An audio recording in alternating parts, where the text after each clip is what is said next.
to do devastating power shots. My shots used to be super weak. They used to call me chicken foot. Okay, I lie. Nobody called me chicken foot, but they might as well have because my shots were so weak. But then I learned proper technique and practiced so much that my shot got super powerful. Now they call me gazelle foot. I lie once again. Nobody calls me gazelle foot, but they might as well. In this video, I'm going to dissect the power shot for you so you know exactly how to do it. And at the end of this video, I'll show you how to get accuracy with it and to shoot from different angles. A power shot comes from mass times velocity. The higher the momentum you can get behind your shot, the more powerful your shot will be. That's why you'll find heavy guys who move really slow get serious power behind their shot. And on the other end, you find really skinny guys getting super powerful shots because they get massive velocity. Then you get guys who have both. Let's go through the anatomy of a shot. A shot has three main parts: the swing, the contact, the follow-through. The swing is the movement of your leg before making contact with the ball. The contact is where and how you touch the ball with your foot. The follow-through is the movement of your leg after making contact. To get maximum power behind your shot, your foot needs to be moving at its absolute fastest at the moment of contact, which means that your swing needs to be super fast. Our lower leg, which is knee downwards, moves much faster than our upper leg can. So the speed behind your swing depends on how fast you can move your lower leg. I want you to try this with me. Stand like this. Pretend that the ball is next to your support foot. We are going to swing our leg forward and imagine hitting the ball over here. First, I want you to move only your upper leg. Bring your upper leg back. Swing it down faster to a jerk.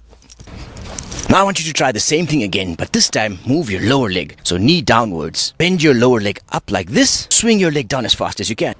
Can you feel how much more powerful a lower leg movement is compared to that of your upper leg? This jerk movement over here is where you're going to get your maximum speed. So when we make contact with the ball, we want to make sure that it's next to our foot and not somewhere in front. We also want our lower leg fully straightened by the time it makes contact with the ball. To do a longer swing, we will first move our upper leg back and then lift our lower leg up. Then we will swing our lower leg down. The bigger the gap between our feet, the longer the swing will be. The best way to get this gap is to simply start far behind the ball, then step forward with your support leg and land next to the ball. And as you do this, lift your lower leg up. Step and lift. Now I have a nice gap between my feet to do the swing. The swing part is where you will generate the momentum. The faster the momentum, the more powerful your shot. The contact and follow through determines how that momentum gets transferred to the ball. You might just do the world's fastest swing, but if that momentum does not get transferred to the ball properly, your shot will be weak, you will feel weak. And we don't want that. Alright, you spectacular footballer, now let's look at contact. We want that momentum to go right through the center of the ball. If it goes on the edges, our shot will lose power. That's why we want to make contact around the middle over here. If it's a bit to the side, it's okay. But if it's way too much to the sides, you will lose momentum. If your foot bends backwards like this, your shot will be weak and you will feel weak. And we don't want that. The lower down the ball touches your foot, the higher the probability that your foot will bend backwards. I find that the best place for me to make contact with the ball is around the center of my foot. This part where I can feel my foot bone. As we step and raise our leg to do the swing, we will first bend our foot back, as far back as possible. Because if our foot is already bent, when we make contact with the ball, it can't really bend further. Makes sense, right? We will then angle our foot a bit to the outside. We also want to keep our ankle and foot as sturdy as possible, so that it further prevents our foot from bending. So keep your foot steady like this and not flimsy like that. Curling my toes backwards like this seems to help me keep my foot sturdy. I know, to get the center of your foot to hit the center of the ball is kind of difficult, but don't worry, let's make it easier. When you approach the ball, if the ball is right at your center, chances are higher that when you make contact with the ball, it's going to hit your toes. Unless you have really tiny feet. Instead, we will approach the ball a bit from the side, so that the ball is in line with our hand over here. If you're a lefty,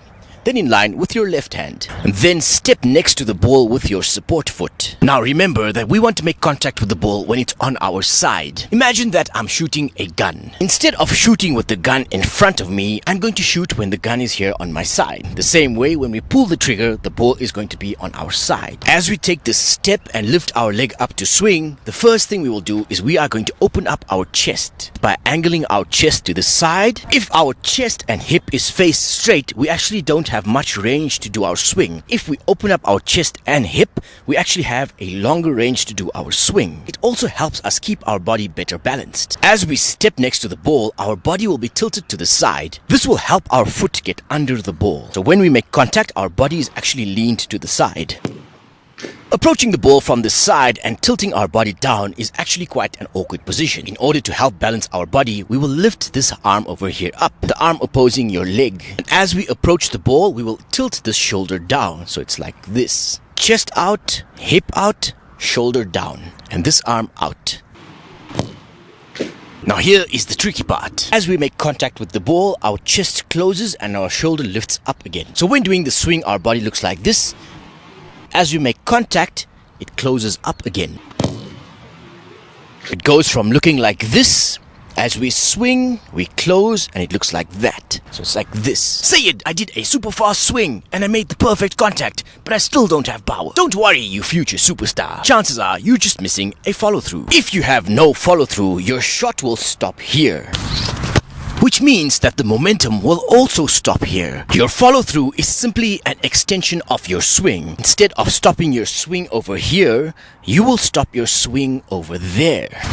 One way to know if you did a good follow-through or not is that your body will literally lift off the ground and go forward. Let's look at it like this. As we lift our leg to do the swing, the momentum starts here on our foot. Let's imagine the momentum as weight. As our foot swings down, the weight gets heavier, and then as our foot goes forward, it pulls our body along. So from up here, forward. And the ball just happens to be in the middle of the swing. Ideally, your swing should be at its fastest when it's over here. That way, the momentum will efficiently transfer onto the ball, giving your shot maximum strength. So shooting styles are simply a combination of the swing, contact, and follow-through. For example, I do a moderate swing, I make contact with the ball in the middle of my foot, and I sort of do a medium follow-through. Cristiano Ronaldo actually does the same technique when the ball is rolling. Of course, his speed is levels above mine, but when Ronaldo takes a shot while the ball is still, he uses a completely different technique. He does a massive swing, makes contact on the side of his foot, and then he does a short, weird, sideways follow-through.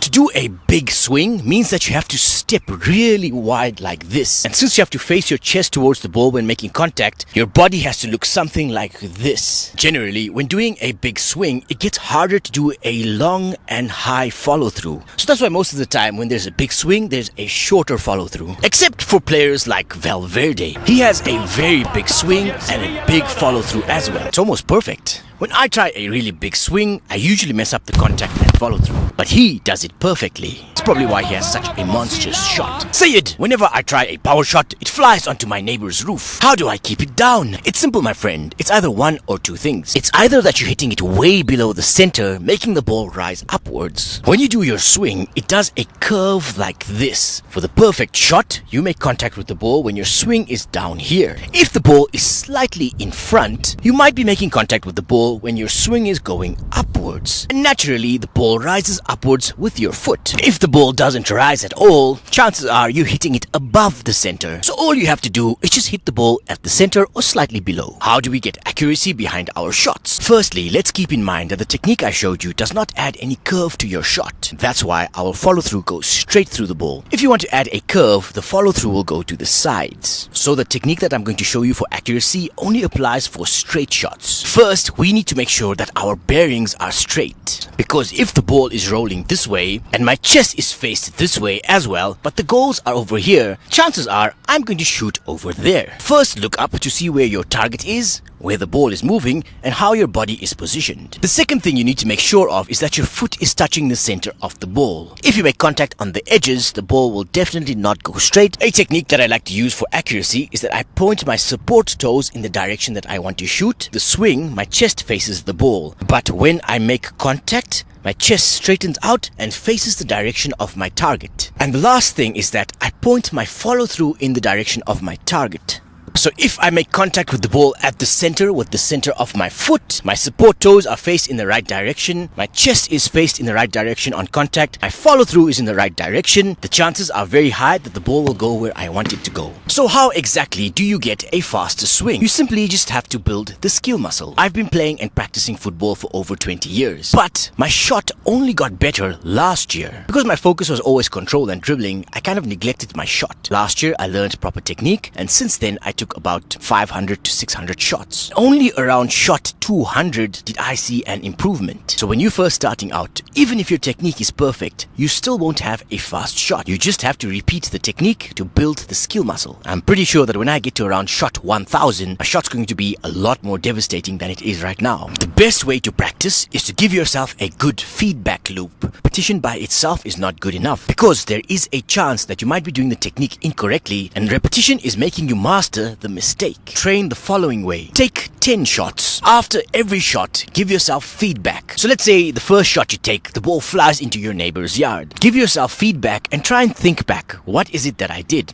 Did I hit the ball too low? Was the ball too far ahead? If you can figure that out, you'll know not to make that mistake the second time. Let's say on shot 5, you get the perfect shot. Give yourself feedback once again and try and remember what it is that you did that made the shot go perfect. Try and make your body remember that and try and do that again. When you do this, you'll find that you'll be doing the correct technique more often. First, practice with a still ball. To get more power, roll the ball forward gently. When rolling the ball forward, make sure to step in front of the ball so that by the time you swing and make contact, the ball rolls into place. As you might already know, I make these detailed tutorials for you guys who are already subscribed. I don't really make these to get new subscribers because I know that these detailed videos will really help you get to the next level. These detailed videos usually takes me between 24 to 30 hours because a lot of the time I find that what I'm saying and what I'm doing are completely different. So I always give myself feedback when making these videos as well. So this video itself, I've scripted and shot 3 times already. That's why it takes long to make. So I appreciate you guys watching. That's all for today. I'll see you in our next training session.